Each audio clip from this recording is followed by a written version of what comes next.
এই দিবসে আওয়াজ তোলেন, চা বাগানের জায়গা জবরদখল করা চলবে না।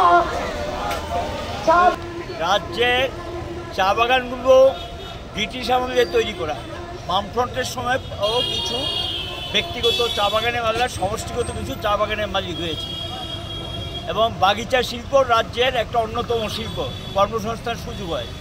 চা বাগানে যারা কাজ করে সবচেয়ে গরিব অংশের মানুষ। এখানে লক্ষ্য করা গেল, ওরা সরকারে আসার পর চা বাগানগুলো যে জমি হস্তান্তর করা যায় না, একদম পরিষ্কার আইন আছে, চা বাগানের জায়গা অন্য কাজে হস্তান্তর করা যায় না।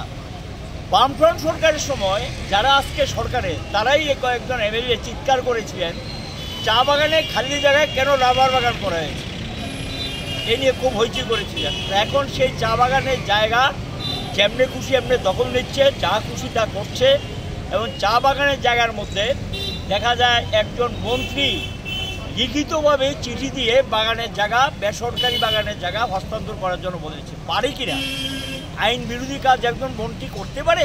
কিন্তু আইনে নেই, চা বাগানের জায়গা অন্য জায়গায় অন্য কাজে লাগানো যায় না। আবার মন্ত্রী পেটে তিনি দিয়ে দিলেন। কেন সেখানে বাগানের জায়গাটা দেয়নি? রাতের অন্ধকারে বুলডোজার লাগিয়ে এখানে প্রচুর চা বাগানের গাছ ধ্বংস করে দেওয়া হয়েছে, ড্রেন করে দিয়েছে, রাস্তা ক্ষতিগ্রস্ত করেছে। জায়গায় জায়গায় এভাবে বাগানের জায়গাগুলো তারা দখল করছে। এখানেও মৌনপুরে জায়গায় একটা নবোদয় স্কুল করে 15 একর জায়গা নিয়ে গেলেন মৌনপুর চা বাগানে। এখানে একটা নার্সারির নামে আরও প্রায় কয়েক একর জায়গা তারা নিয়ে গেলেন। এগুলি সব চা বাগান ধ্বংস করে এটা করা হয়েছে। আরেকটা জলাশয় নির্মাণ করা হয়েছে। কী করে করেন? কালাছড়া চা বাগানে সেখানে গিয়ে এখানে যারা জমি বিভিন্ন এই মাটি টাটি এনে বিক্রি করে বাগান ধ্বংস করে এখান থেকে জোর জব্বরি করে বাগানে মাটি নিয়ে আসছেন।